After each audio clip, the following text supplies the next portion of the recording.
Just checking the online. Let's read them out loud, shall we? Well, let me ask first, because I don't see questions per se, and I'll take the opportunity actually to mention that, my thanks to Young Home, that we're keeping a record of participation, so that if folks want to go back, especially presenters want to see comments and such, and maybe help respond to folks. That should. Oh, I think that'd be really good. So we get that Right, feedback. Yeah. because I know we've of course done our best, but we've missed some of the time. But can I ask if there are questions in the room while I look at that? Steve, was that a half or? Sure. I guess I would like to ask Professor Westhues after his brilliant presentation, well, what is this conference all about then? Right? We've sort of excluded just about every possibility of giving a definition of mobbing. So what is this conference all about? Ken, tell us. Okay, maybe This is, okay. So that everybody knows, Herb Richardson and I have known one another for a long time, and we ordinarily have trouble understanding one another.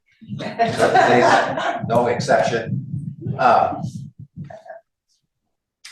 I've found, and I think actually you have found too, this conference exceedingly productive in terms of advancing understanding of workplace mobbing.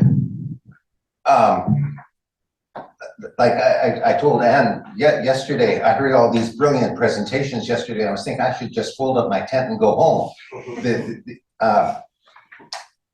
It's really exciting. Like Chingley's paper yesterday was a great step toward defining what mobbing means. And I've read the abstract for Emily Godby's paper later today that's going to use the bullfight as a way of understanding what mobbing means. So I think, yeah, we're moving along. I'm kind of happy about that. Aren't you? Well, what I think the research on mobbing has shown that we did not see earlier on is how it has become a socially acceptable way of killing people, right? I'm unlike you. I mean, I'm looking at corpses. I mean, we've got people like Hammerly who have a stroke and die. We have people who commit suicide. There's no doubt about that. I had a heart attack. I mean, one of the things that I've added, therefore, to my definition of mobbing since 10 years ago, let's put it this way, is I've realized that against, if I put it this way, the way I think is, how do we classify it? And I thought, well, no, God damn it, Ken Westhues, you're wrong. This is not sociology we're doing, it's criminology. That we're studying a social process that is killing people. And if the sociologist says, oh, that's kind of relative, and we have to get all the data in and so forth, I would just say this. I think that we've made real progress in that sense. That also involves some kind of what I would think is sharper definition of what mobbing is.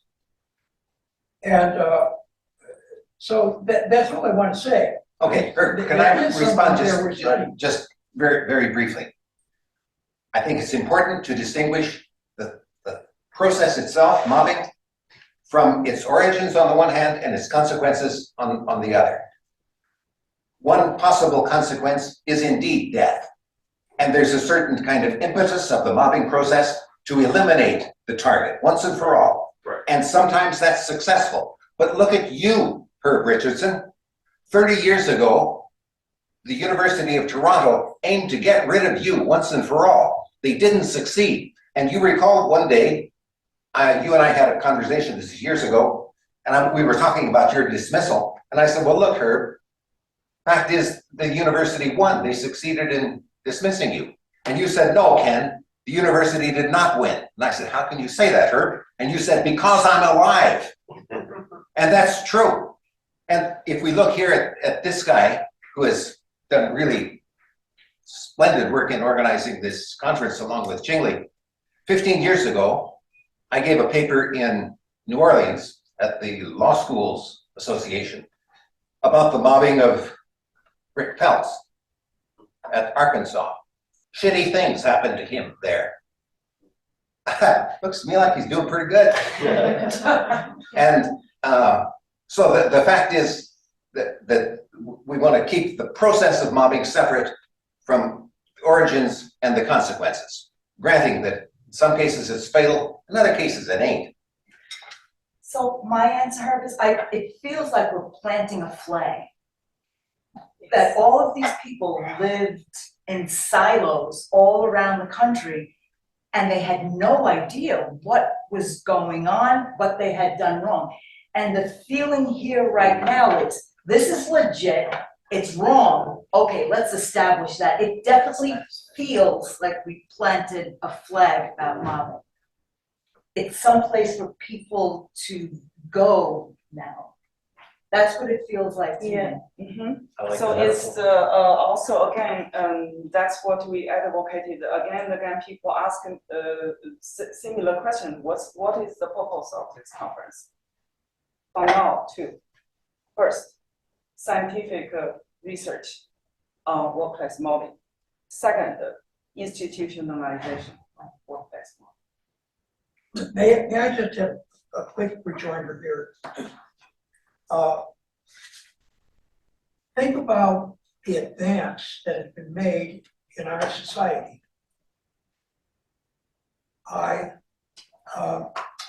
In relation to how we treat women. I mean, you know, 20 years ago or 30 years ago, you know, I could come into a place like this and I could touch women and I could say these things. And they couldn't even tell me that it was offensive, right? I mean, they had to put up with this kind of thing. Of course, I didn't even know that it was offensive to them on the other, because I had been conditioned into a kind of a thing. And then what happens, and I want to say why I think this conference is so desperately important. How did it change that in our society, we have begun to understand that women are human beings with the same kind of dignity that men expect? It's because the women said, stop, stop, stop.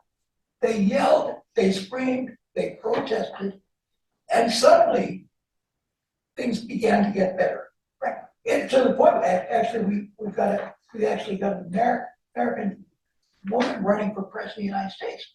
I mean, now, how did that social change take place? It took place because sociologists, right, and criminologists, and people began to say, you use the word red flag, I would say something stronger.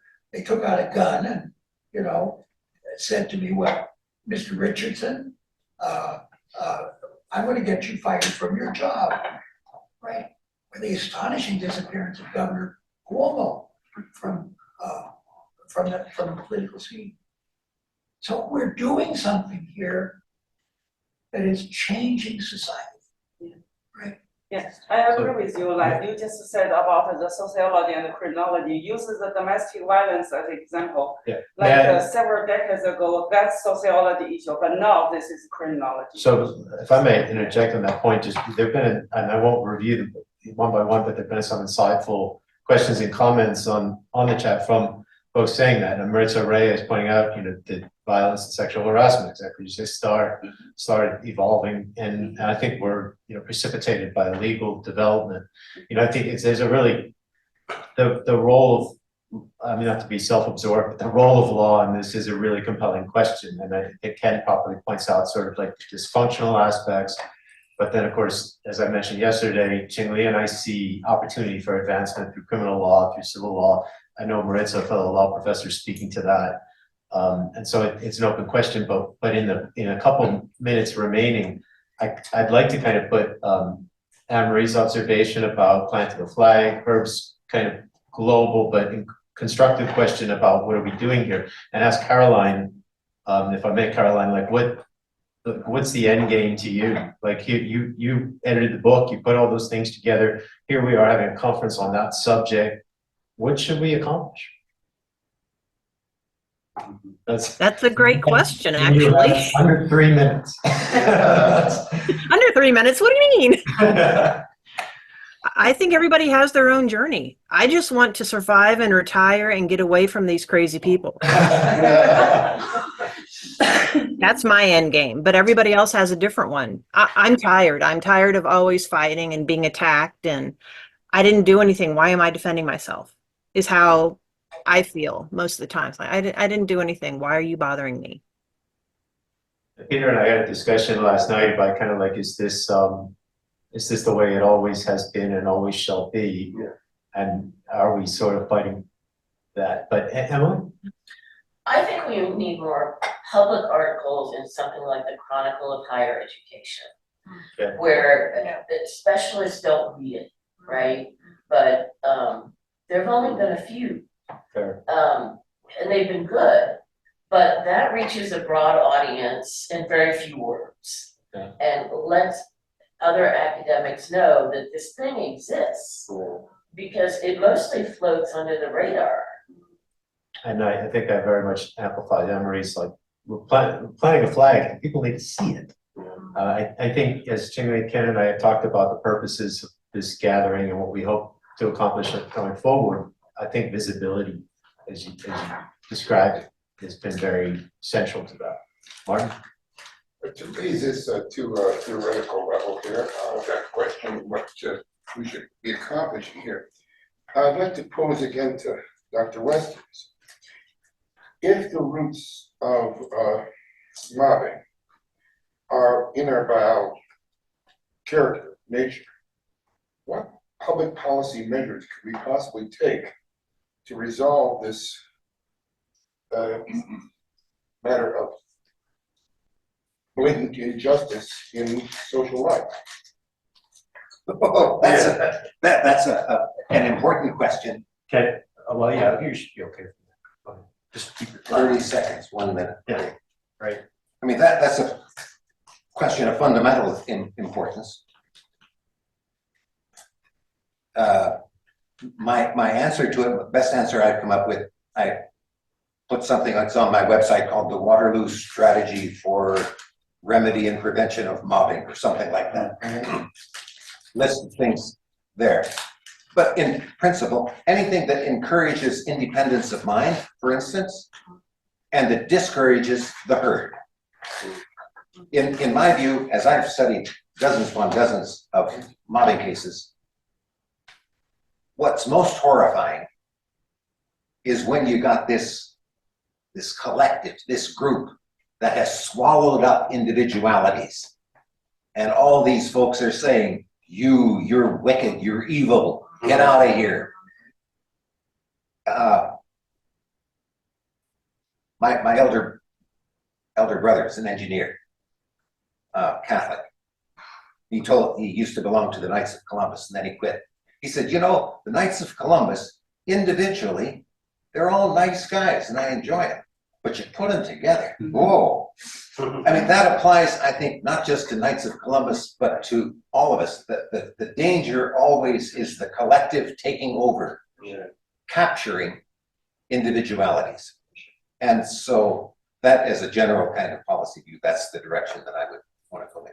But thanks, I mean, that's Sure. big and I feel like I have to call it, Peter, so I have a break. I apologize. I will say there was one comment of a person having some difficulty finding the item on Ken's website. But let me say, regardless, I meant to say that if anyone's participating who is not familiar with Ken's website, you must be, because it's extraordinary collection.